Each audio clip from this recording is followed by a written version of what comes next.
Hey there, my name is Bill Marion and this is A Nose for Life. In this video, I'm going to show you some amazing video we captured at Cades Cove on a very warm February day in the Smoky Mountains of East Tennessee. Cades Cove is located about an hour and a half outside of both Gatlinburg and Knoxville, Tennessee. It's a little over an hour from Pigeon Forge. Cades Cove is the most popular destination in Great Smoky Mountain National Park, which is saying a lot. In 2021, Great Smoky Mountains National Park saw its busiest year to date with over 14 million visits. This is 1.5 million more visits over the record set in 2019. The visitation number exceeds the number of visitors in 2020 by more than 2 million. Great Smoky Mountain tourism is up 57%, which is incredible. 5 million Great Smoky Mountain National Park visitors visit Cades Cove. Cades Cove is always mentioned as the top or one of the top destinations in the Smokies. Of the 5 million people visiting the Cove, many are returning guests. There's no other way to say it. People get hooked on the Cove. People from all over the U.S. visit Cades Cove again and again, all year long. Why?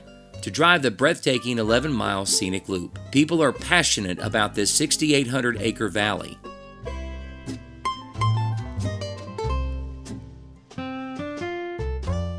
On this trip, it wasn't too crowded. The peak season for Cades Cove is from April to November, but you can expect crowds all year, especially on the weekends.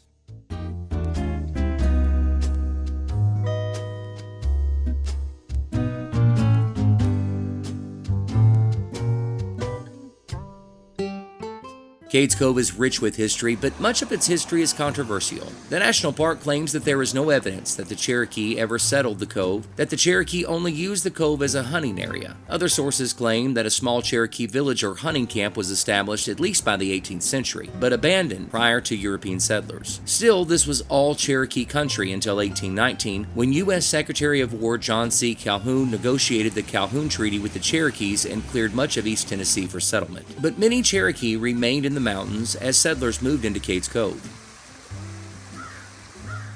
John Oliver of Carter County, Tennessee, and veteran of the War of 1812, was the first European settler in Cades Cove, and if it wasn't for the Cherokee, the Oliver family would have starved.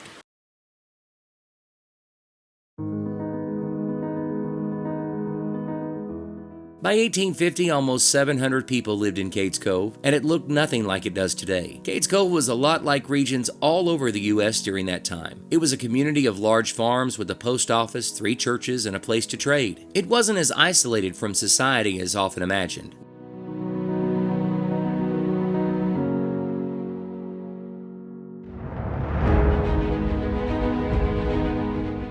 Which means it wasn't isolated and protected from the Civil War. The citizens of Cades Cove were primarily abolitionists. There may have been an underground railroad stop in the Cove, and it probably goes without saying that the community was overwhelmingly pro-Union. Contrary to popular belief, many southern Appalachian mountain communities were pro-Union. Cades Cove suffered from devastating Confederate raids during the Civil War. The population in the Cove didn't recover until about 1900.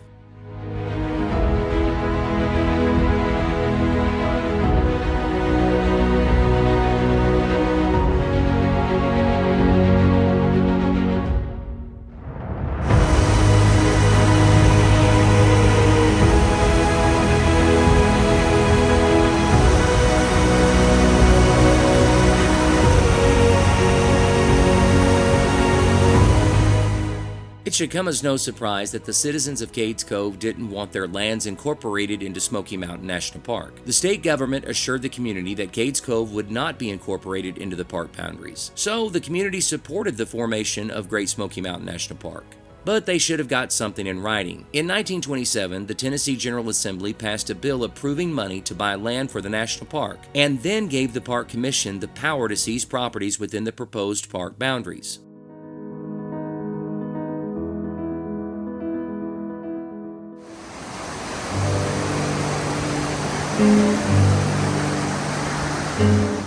The National Park Service used eminent domain to force people living in Cades Cove to sell their land. The National Park is telling the truth that some people willingly sold their land to move out of the Cove. Some people signed leases to stay in their home for the rest of their lives, but in doing so, they received less money for their property. No one was paid a fair price for their property. They received about half of the value. This isn't unique to Cades Cove, as it happened all over the Appalachian Mountains.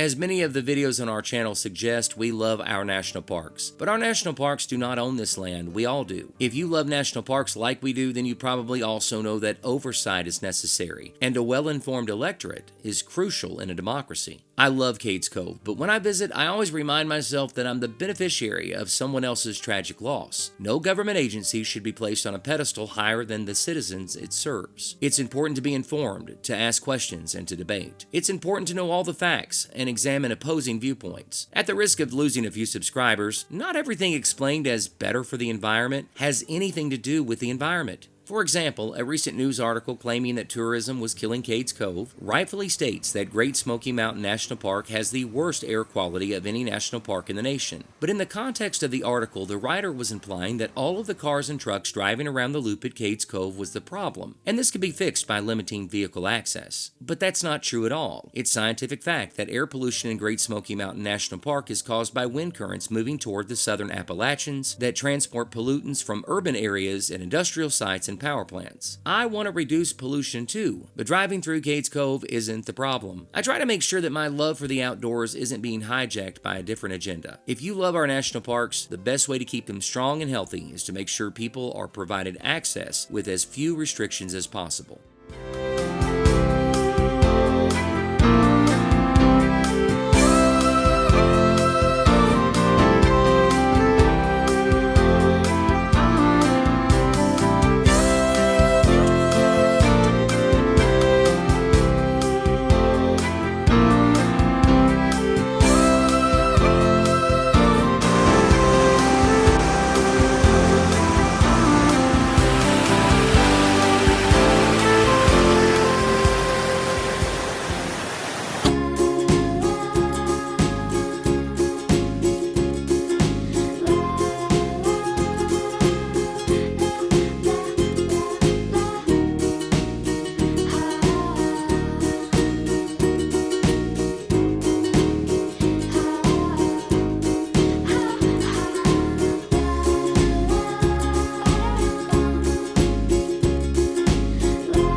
If you've never been to Cades Cove, it's a wonderful place for wildlife, hiking, camping, some fishing, and picnicking, and the views are amazing. It's worth your time. I want to thank you so much for watching. Make sure you've clicked the like and subscribe button. My name is Bill Marion, and this is A Nose for Life. Hey, if you enjoyed this video, you might like one of these videos too.